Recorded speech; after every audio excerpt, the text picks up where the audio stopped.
Our topic for this week is Christ prays for His disciples, Part 2. Idinadalangin ni Kristo ang kanyang mga alagad. Yan po ang ating pag-aaralan sa linggo na ito.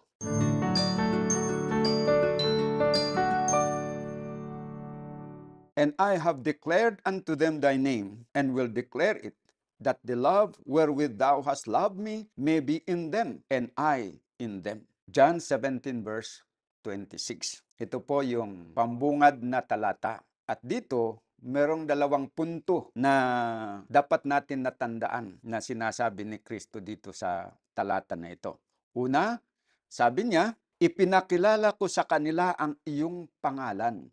Tapos pangalawa ay yung dahilan kung bakit niya ipinakilala yung pangalan ng kanyang ama. Ano daw po yung dahilan? Upang ang pag-ibig sa akin na iniibig mo ay mapasa kanila. Ibig sabihin, kaya inihayag ni Panginoong Hesukristo yung pangalan ng kanyang ama sa kanyang mga alagad ay upang yung pag-ibig na in-exercise ng ama doon kay Kristo ay mapasa kanyang mga alagad.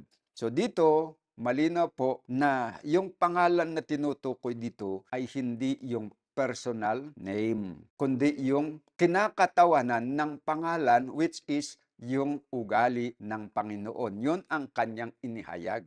Yun ang dahilan kung bakit dito sa buong aklat ng John, maging kay Gospel of Matthew, Mark, at saka si Lucas, walang ni minsan na nakarecord na si Kristo ay binanggit niya yung personal name ng kanyang ama. Dahil yung personal name, hindi yun ang tinutukoy dito na ipinakilala ni Kristo sa kanyang mga alagad. Kaya it is pointless for us to argue kung ano ang personal name ng ama, kung yun ba ay Jehovah o Yahweh. Dahil hindi po yun yung sinasabi dito. Dito naman tayo sa Desire of Ages, page 680, para magkaroon pa tayo ng karagdagan na kaalaman. As a consecrated high priest, he intercedes for his people. As a faithful shepherd, he gathers his flock under the shadow of the Almighty in the strong and sure refuge. For him, there waits the last battle with Satan, and he goes forth to meet it. So, bilang itinalagang dakilang saserdote, si Kristo po ay namamagitan para sa kanyang mga bayan. Napakagandang katotohanan po ito na malaman natin na si Kristo na sa ngayon ay itinalaga na saserdote na naglilingkod o nagmiministeryo doon sa sanktuaryo sa langit. Siya po ay namamagitan para sa atin sa harapan ng kanyang ama. Yan po ay magandang balita, mga kapatid. Bakit kailangan na may mamagitan sa atin?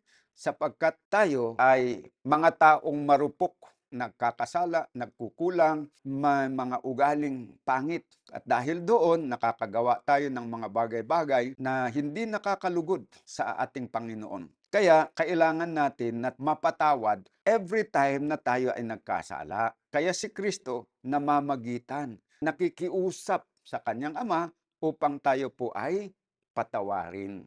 Ang isa pa na purpose ng kanyang pamamagitan ay upang makahingi ng pabor galing doon sa ama para sa atin. Halimbawa, kailangan natin ng lakas. Kailangan natin ng tulong. Anytime na nangangailangan tayo ng tulong, ang Panginoong Hesukristo ang namamagitan sa atin. Ibig sabihin, siya po ang nakikiusap doon sa kanyang ama na tayo ay pagkalooban ng ating mga kinakailangan sa araw-araw. Yan po ang kagandahan ng trabaho ni Jesus Christ na sa ngayon ay siya ang ating dakilang saserdote. So ngayon, tulad ng mga nakalipas na pag-aaral natin, yung ating pinapag-aralan na leksyon every week ay merong 5 subtopics. So ang unang subtopic na i-consider natin ngayon sa ating lesson is United in Christ ang pamagat.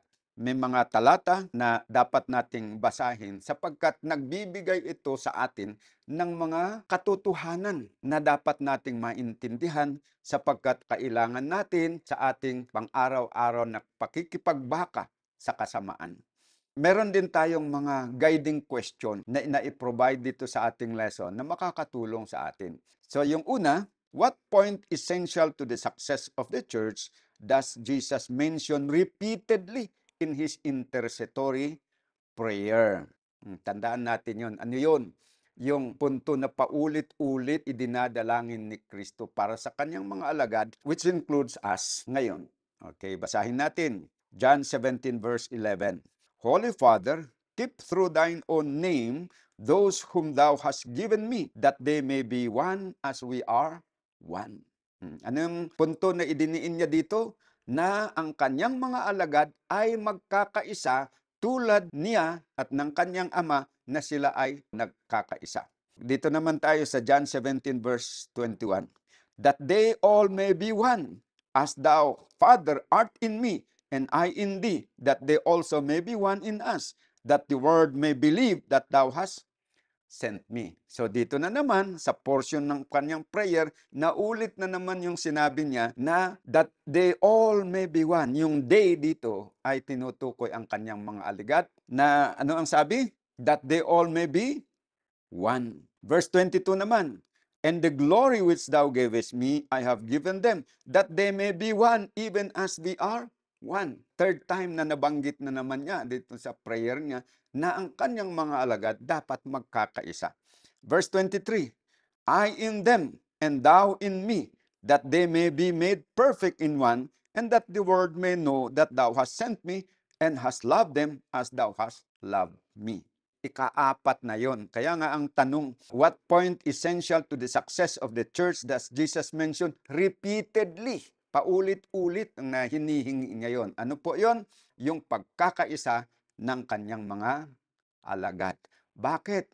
Sapagkat ito po ay essential sa ating success, sa ating tagumpay bilang kaanib ng Iglesia ng Diyos sa huling araw. Kung importante ito sa mga alagad ni Kristo noong first century, sa time ng mga apostles, importante din para sa atin na mga alagad ni Kristo dito sa huling araw. Dito naman tayo dito sa comments. Tignan natin kung ano ang karagdagang impormasyon ang mapupulot natin. My Life Today, page 252. Christ prays that his disciples may be one, even as he and the Father are one. And this unity of believers is to be as testimony to the world that he has sent us, and that we bear the evidence of his grace.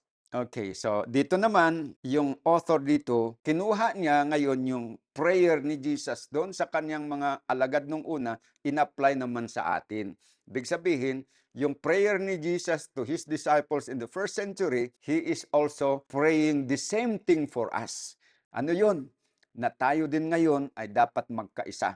Pero ano yung pattern ng pagkakaisa? Paano niya ihinalintulad yung pagkakaisa na hinihiling niya para sa atin? Sabi dito, that they may be one as we are one. So yung pagkakaisa ni Kristo at saka ng kanyang Ama, yun po ang pattern na dapat makita din sa atin. Yun ang uri ng pagkakaisa na dapat makita. Yung sinabi ni Kristo, I and my Father are one, hindi ibig sabihin na they are one in the same person. Kagaya din ng mga disciples na idinidalangin ni Kristo na ang kanyang mga alagad ay magiging isa, magkaisa. Hindi ibig sabihin na isang katawan na literal, hindi po yun. Kundi yung meron silang perfect harmony, perfect unity, perfect understanding. Na kung ano yung gusto ng Ama, yun din ang gusto ng anak. Kung ano yung gusto ng anak, yun din yung gusto ng Ama. There is no variance between them. Question B, how can church unity be achieved and maintained? So ang tanong ngayon, yamang idinadalangin ni Kristo na tayo na mga alagad niya o kaanib ng iglesia ay magkaisa. Ang tanong, paano ito ma-achieve o makamtan itong pagkakaisa? Dito sa 1 John chapter 1 verse 7 sabi, but if we walk in the light as he is in the light, we have fellowship one with another, and the blood of Jesus Christ, his Son, cleanseth us from all sin. So, yun ay kapag ang bawat membro ng iglesia, ayon dito sa talata, ay lumalakad ayon sa liwanag, na kagaya ni Kristo na siya ay nasa liwanag, magkakaroon tayo ng fellowship one with another. Ang ibig sabihin, magkakaroon tayo ng unity one with another. So, yung pagkakaisa natin, ito ang ebidensya o patutuo na ang dugo ni Kristo ay nakapaglinis sa atin. The blood of Christ cleanseth us from all sin. Anong kinalaman ng unity dito sa cleansing of our sin? Alam niyo mga kapatid, kaya po ang iglesia ay hindi nagkaroon ng lubos na pagkakaisa ay dahil sa kasalanan. Pero pagka ang kasalanan sa puso ng bawat membro ng iglesia ay naalis, that will pave the way for perfect unity to take place. Kasi kung halimbawa, kahit na sa dalawang membro lang, ako at saka yung kasama kong isa, ako si Peter, yung kasama ko si Pedro, halimbawa. Kung ako ay gumagawa ng kasalanan, siya din gumagawa ng kasalanan, hindi kami magkakasundo dahil doon sa kasalanan na yun. Yung kasalanan kasi nakapaghihiwalay, nakapagpapalayo sa isa't isa. So halimbawa, gumawa ako ng kasalanan laban sa kasama ko, yung kasalanan na yun, that will separate us. Ngayon, kung ako naman ay huminto na sa pagkakasala, pero siya ay patuloy pa rin sa pagkakasala laban sa akin, kahit na gusto ko na lalapit sa kanya, ang tendency, lalayo. Kaya nga, ang solution para magkaroon ng unity, dapat magkaroon ng paglilinis sa ating buhay ng ating mga kasalanan. At yan ay mangyayari sa pamamagitan ni Kristo. Kapag tayo lumapit kay Kristo, lilinisan tayo sa ating mga kasalanan. So pag malinis na po tayo, wala nang mamamagitan sa atin kay Kristo at sa isa't isa. So magkakaroon ng unity. Kaya nga, dito sa commentary ng Testimonies Volume 5, page 47, ang sabi ay, a union of believers with Christ will, as a natural result, lead to a union with one another. So what will lead to union with one another? Yung union natin with Jesus Christ. At mangyayari yan kapag we are humble enough to go to Jesus Christ, confess our sins, and ask for forgiveness. At kapag ginawa natin yon, papatawarin niya tayo, lilinisan niya tayo sa ating mga kasalanan, that will pave the way for us to be united. Okay. Yan ang maganda dito sa paliwanag. Which bond of union is the most enduring upon the earth? We are one in Christ as Christ is one with the Father. Christians are branches and only branches in the living vine. So yun po yung highlight ng lesson natin dito sa United in Christ. Tandaan natin, the secret of unity in the church is for each member of the church to come close to Jesus Christ. And the closer we come to Jesus Christ, the closer we will come to one another. Dito tayo sa subtopic number 2. Not of the word. Hindi taga-sanglibutan. So ang tanong, what does Christ say concerning His disciples and the word? Ano ang sinasabi ni Kristo tungkol sa kanyang mga alagad at sa sanglibutan? Basahin natin.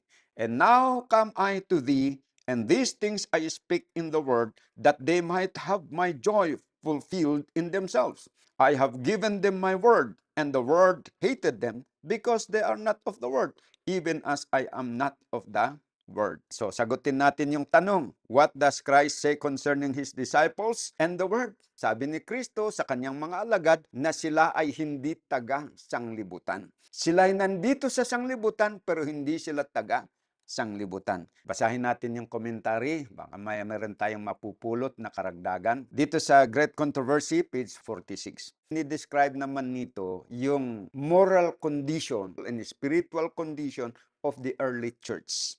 Sabi niya, the early Christians were indeed a peculiar people, na tatanging bayan. Their blameless deportment and unswerving faith were a continual reproof that disturbed the sinners. Though few in numbers, without wealth, position, or honorary titles, they were a terror to evildoers wherever their character and doctrines were known. Therefore, they are hated by the wicked, even as Abel was hated by the ungodly Cain. For the same reason that Cain slew Abel, did those who sought to throw off the restraint of the Holy Spirit put to death God's people. It was for the same reason that the Jews rejected and crucified the Savior. Why? Because the purity and holiness of His character was a constant rebuke to their selfishness and corruption. From the days of Christ until now, His faithful disciples have excited the hatred and opposition of those who love and follow the ways of sin. Yan po ang kasagutan dito sa second part ng tanong. Why does the word persecute them? Ano ang sabi dito?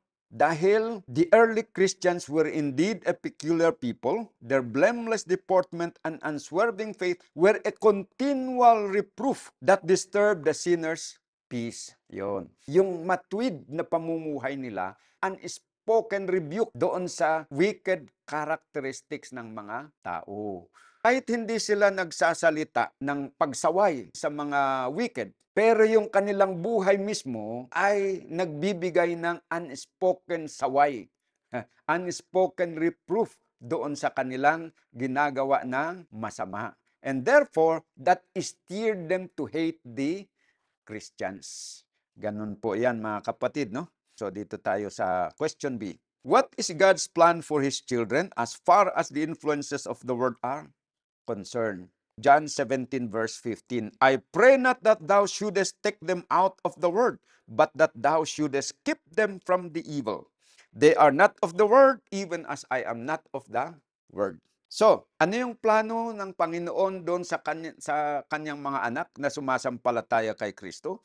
As far as the influences of the world are concerned, hindi natatakot ang Diyos na ang kanyang mga anak na nanampalataya, tumanggap kay Kristo na kanilang personal tagapagligtas, ay manatili dito sa lupa. Despite the fact na merong negatibo na impluensya ang sanglibutan sa kanilang buhay.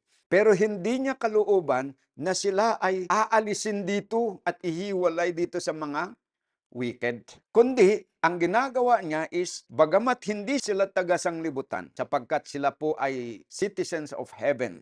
Ano ang sabi dito? Hindi niya inaalis sila dito sa sanglibutan, kundi ang dalangin lang ni Kristo sa kanila ay iingatan ng Diyos itong mga Kristiyano upang kahit gaano kalakas yung masamang impluensya ng sanglibutan sa kanila ay manatili sana silang tapat sa Kanya at i-preserve nila yung kanilang mabuting pag-uugali. In one sense, makakabuti sa kanila dahil, kumbaga, lalo silang mapapractice sa paggawa ng mabuti.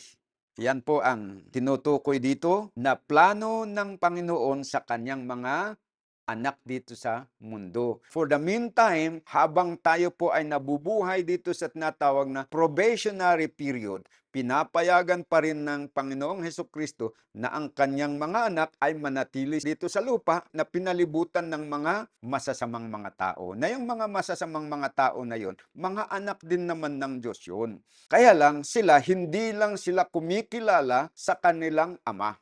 Bakit sinasabi ko na anak din at bayan din ng Diyos itong mga wicked? Unang-una, lahat tayo naman, Kristiyano o hindi Kristiyano, ang pinagmulan ng buhay natin, manlalalang natin, ay walang iba kundi ang Diyos. Pangalawa, noong tayong mga tao ay nawaglit, nahulog sa kasalanan, siya din ang tumubos sa ating lahat.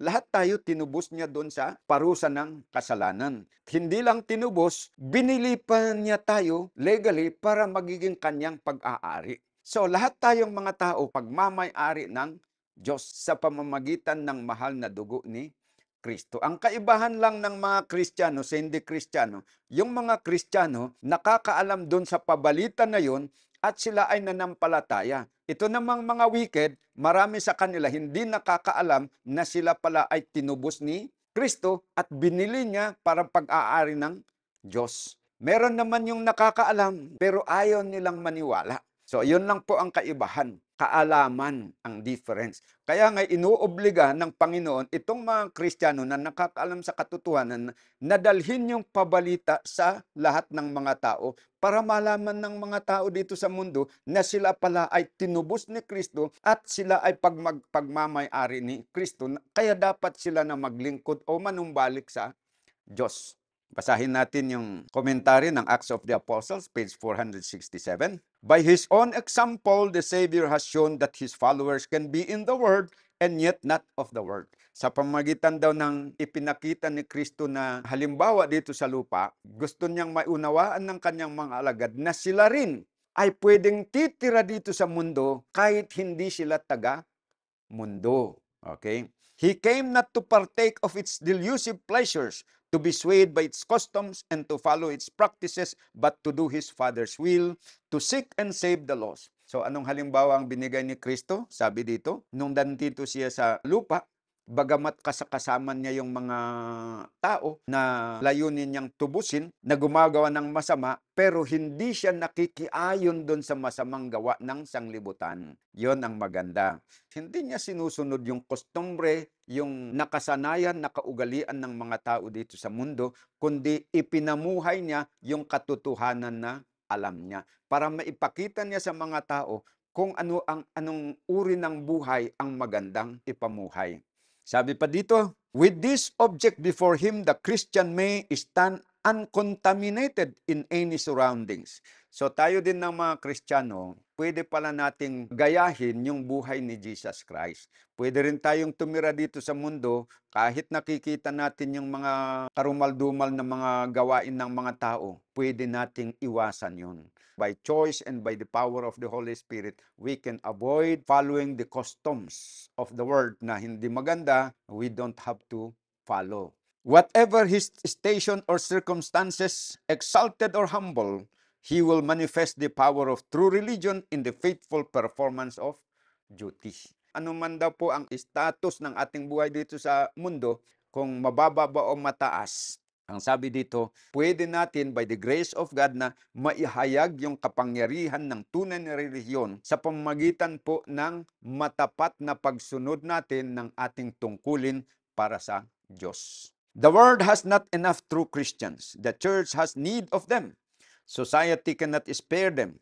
Christ's prayer for his disciples was, I pray not that thou shouldest take them out of the world, but thou shouldest keep them from the evil. Jesus knows we are in the world, exposed to its temptations, but He loves us and will give us grace to triumph over its corrupting influences. Ito ang maganda.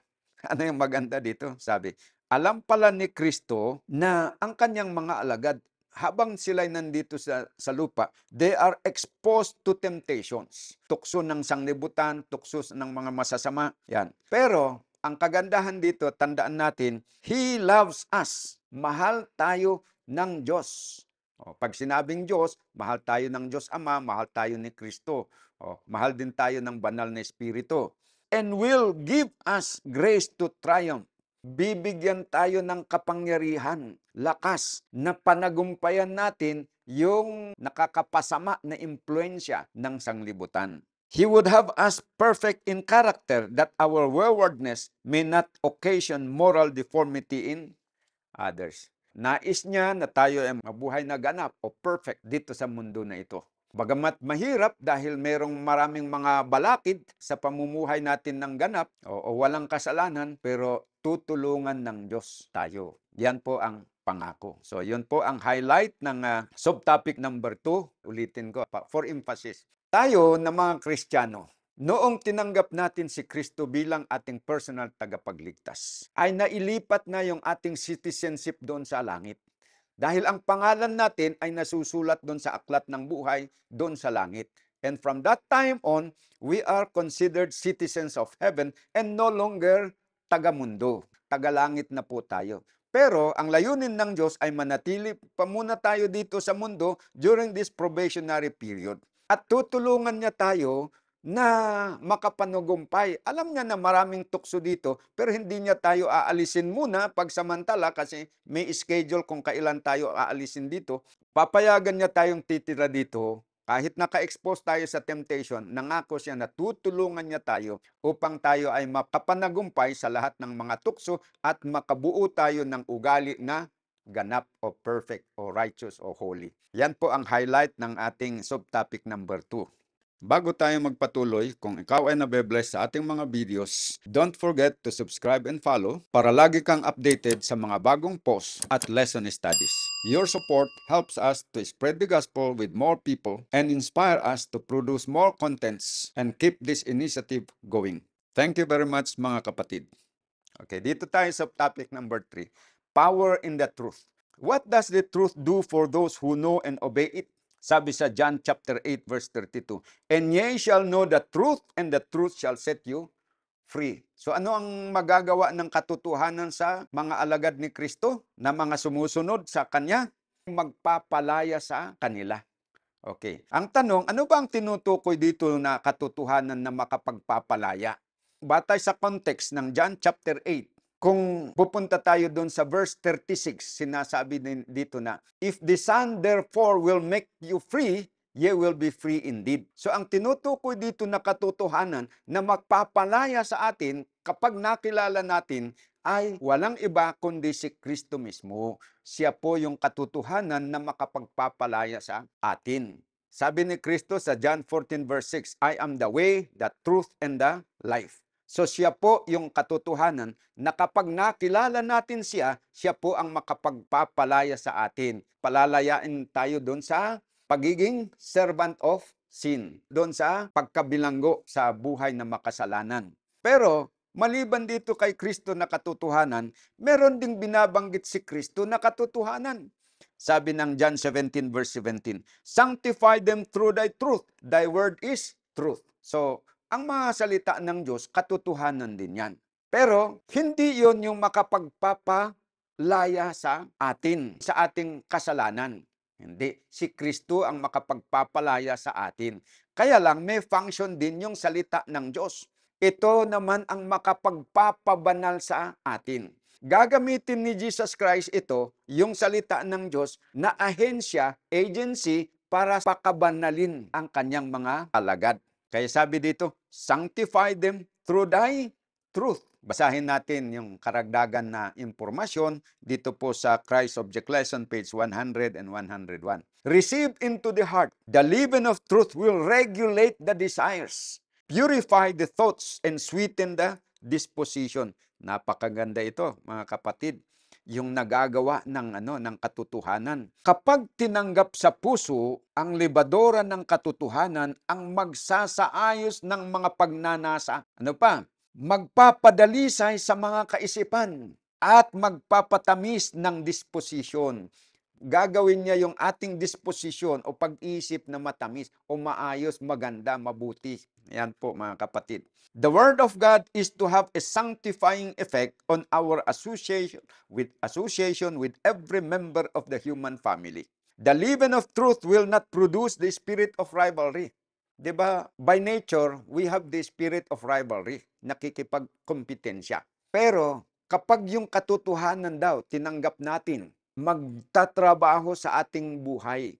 Kaya kagaya ng trabaho ng libadora, na kapag inihalo mo doon sa masa ng harina, it will transform the nature of the bread. Tapos makikita mo, mamaya ay lulubo na ganun. May pagbabago, may change na mangyayari doon sa masa ng tinapay na yon, masa ng harina. So, sa ating buhay din, kapag ang katotohanan ay na-assimilate at nalagay na sa ating puso, tinanggap natin ang katotohanan ng salita ng Diyos, magkakaroon ng epekto sa ating buhay. At ang epekto ay maganda, pagbabago tungo sa kabutihan. From bad to good. Yan ang pagbabago doon. The leaven of truth will not produce the spirit of rivalry. Hindi siya mag-produce ng spirit of rivalry. The love of ambition, the desire to be first. True heaven-born love is not selfish and changeable. It is not dependent on human praise. The heart of him who receives the grace of God overflows with the love for God and for those for whom Christ died. Self is not struggling for recognition. He does not love others because they love and please him. But it will overflow. Magkakaroon ng tunay na pagmamahal sa Diyos at para dun sa mga tao. Mamahalin natin ang ating kapwa.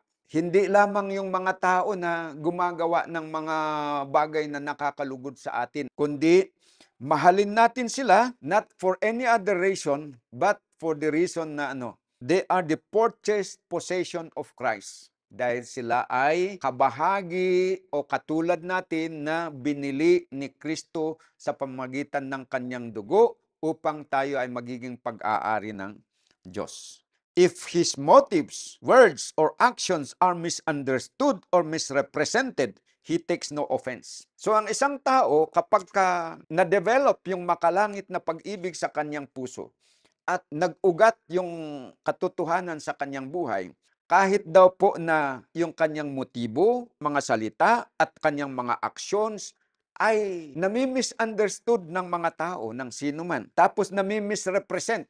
Halimbawa, ikaw mabait, nagbigay ka ng tulong sa isang tao, mini-misinterpret nila yung motibo mo. Kaya naman niya ginagawa yun eh. Tinutulungan niya kasi meron siyang hidden agenda na masama. Kahit pa nami-misrepresent. Pero ang isang tao daw na lumago ang pagmamahal na makalangit sa kanyang puso, he will not take offense. Ibig sabihin, hindi siya nasasaktan. Kailan kaya natin marating yung ganito na kalagayan? Mararating po natin yan sa tulong ng Diyos. Yun ang pangako ng Kristo eh.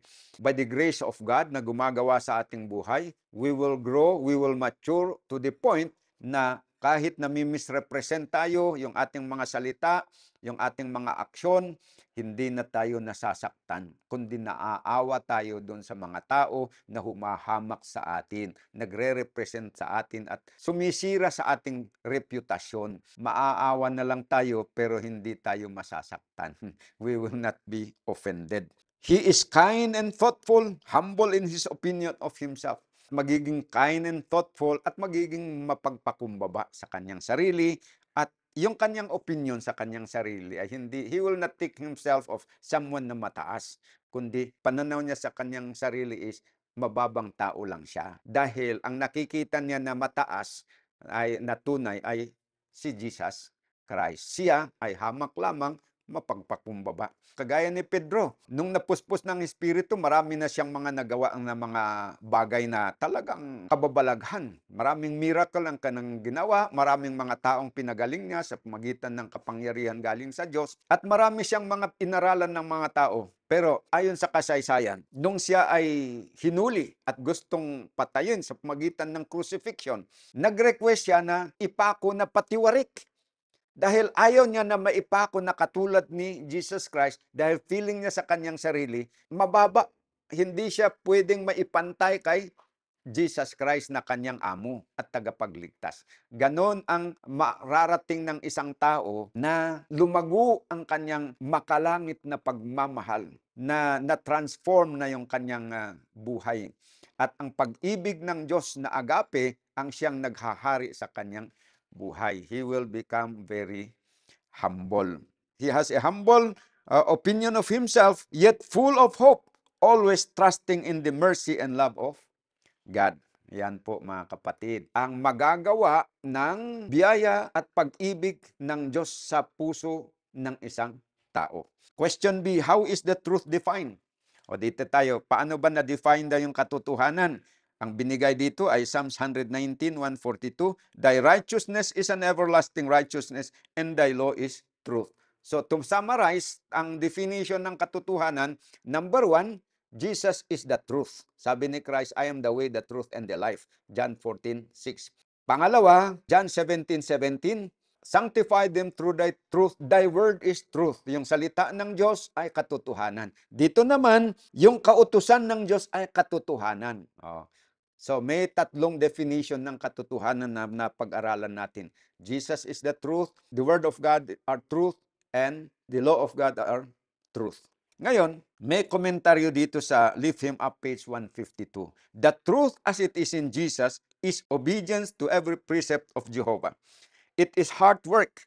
Bible sanctification is not this spurious sanctification which will not search the scriptures but will trust to good feelings and impulses rather than to the seeking for truth as for hidden treasure. Bible sanctification will lead its possessors to know the requirements of God and to obey them. So, marami po ang nagsasalita, nangangaral tungkol sa sanctification. At meron pa nga yung mga tao na malakas mag-angkin na sila daw po ay sanctified. They are living a sanctified life. Pero ang dapat natin malaman dito, yung Bible sanctification, yung bang tunay na ang isang tao ay sanctified, na pabanal, ang ibig sabihin nun, alam niya yung requirements ng Panginoon. Alam niya yung kalooban ng Panginoon at siya ay sumusunod sa kalooban ng Panginoon. Yan po ang tunay na Bible sanctification. So, pag merong mga nagtuturo ng sanctification na sila daw ay banal, pero sila naman ay lumalabag sa kalooban ng Panginoon na nahahayag doon sa kanyang kautusan, yan po ay spurious sanctification. So, mag-ingat po tayo doon. Meron akong minsan na nakilala na lalaki, nagtuturo din siya ng sanctification. At kapag ka daw si Kristo ay nasa atin, pinabanal na tayo, ay hindi na tayo magkakasala. Kaya lang, napag-alaman ko na siya pala may nag-udyok sa kanya na espiritu na sa pagkaalam niya ay espiritu ng Diyos. Tinuruan siya ngayon na bagamat siya ay may asawa, pumunta sa isang lugar gumamit ng prostitute. Yan ay udyok ng espiritu na gumagabay sa kanya. Pero nangangaral siya ng sanctification through the Holy Spirit. So, ang conclusion doon, yung gumagabay sa kanya ay hindi naman pala Holy Spirit sapagkat nagtuturo ng karumal-dumal na gawa. Biro nyo yan? Pamilyado, may asawa, may mga anak, pero tinuruan pa siya na gumamit ng mga babaeng bayaran. Spurious sanctification yun dahil gumagawa ng labag sa kalooban ng Diyos. So, yan po mga kapatid ang ating tandaan. Letter C, ito ang importante din. How can we be sanctified by the truth? Paano tayo mapapabanal sa pamamagitan ng katotohanan? Ano yung katotohanan na pinag-aralan natin? Si Kristo ay katotohanan, salita ng Diyos ay katotohanan, ang mga kautusan ng Diyos ay katotohanan. Paano daw yung katotohanan ay makapagpapabanal sa atin? Okay, so kapag si Kristo, tinuturuan niya tayo sa magitan ng salita ng Diyos, pinakilala niya kung ano yung mga gawain na banal at gawain na hindi banal. Kapag sumusunod tayo doon sa tinuturo ng salita ng Diyos na gawaing banal, diyan po tayo mapapabanal. Yan po mga kapatid. So, sabi dito, John 17 verse 19, and for their sakes I sanctify myself that they also might be sanctified through the truth. Sa pamamagitan ng katotohanan. John 16 verse 13, howbeit when he, the Spirit of truth, is come, he will guide you into all truth, for he shall not speak of himself, but whatsoever he shall hear, that shall he speak, and he will show you things to come. Okay. Ngayon, si Kristo, nung umakyat sa langit, sabi niya, I will pray the Father and He will give you another comforter. Tapos yung another comforter na Holy Spirit na yon, ang gagawin niya, He will guide us into the knowledge of the truth. Yun po ang magbibigay sa atin ng karagdagan o lubos na kaalaman tungkol doon sa katotohanan ng salita ng Diyos at ng mga kautusan ng Diyos. At tutulungan din tayo, magbibigay ng lakas sa atin, moral power and spiritual power para sumunod tayo doon sa mga salita ng Diyos at sumunod tayo doon sa mga kautusan ng Diyos at sumunod tayo doon sa kalooban ni Kristo. In that way, tayo po ay mapapabanal. Yun ang highlight ng subtopic number 3. Kaya dadako na tayo dito sa subtopic number 4. Tender regard that is far-reaching. Pagsasaalang-alang na marayo ang naaabot. Okay. Question A. How do we know that Christ included us in His mediatorial prayer? Pagsasaalang-alang pala ni Kristo ang tinutukoy dito na malayo ang naaabot. Bakit malayo ang naaabot? Dito sa ating lesson pala, yung intercessory prayer ni Jesus Christ, yung pamamagitan ni Kristo, yung panalangin niya sa kanyang mga disciples noong first century ay hindi lamang para sa kanila, kundi para sa lahat ng mga nananampalataya mula noon hanggang sa ating panahon at hanggang po doon sa close of probation. Kaya yung pagsasaalang-alang ni Jesus Christ na yon, yung tender regard ni Jesus Christ, malayo ang naaabot, far-reaching, sapagkat naaabot niya hanggang sa ating panahon. Meron siyang tender regard din para sa atin. Iniisip na ni Kristo yung kabutihan, hindi lamang ng mga alagad niya sa panahon na yon, kundi para din sa mga magsisisampalataya sa Kanya dahil sa patutuo o pangangaral ng mga sinaunang apostol. Sabi ng John 17 verse 20, neither pray I for this alone, but for them also which shall believe on me through their word. All that Christ was to the disciples, He desires to be to His children today. Christ's redeemed ones are the jewels, His precious and peculiar treasure. So, ang tingin pa na niya doon sa kanyang mga alagad ay mga precious jewels. Ayan po ang ibig sabihin nun, talagang pinahahalagahan niya, mahal niya talaga ang kanyang mga alagad. Tayo ngayon, ganun niya tayo kamahal. Kung gaano kamahal niya ang mga alagad ng first century, ganun din ang kanyang pagmamahal sa atin na mga alagad niya ngayon. Kaya nga sabi dito, all that Christ was to the disciples, He desires to be to His children today. Dito tayo sa letter C.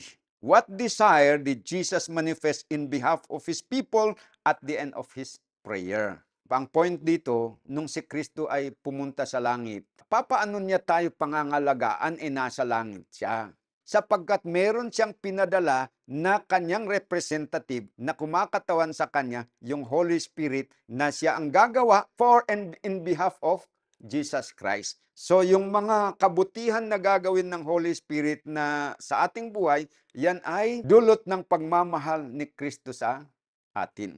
What desire did Jesus manifest in behalf of His people at the end of His prayer? Basahin natin. John 17:24. Father, I will that they also, whom Thou hast given me, be with me where I am, that they may behold my glory, which Thou hast given me, for Thou lovest me before the foundation of the world.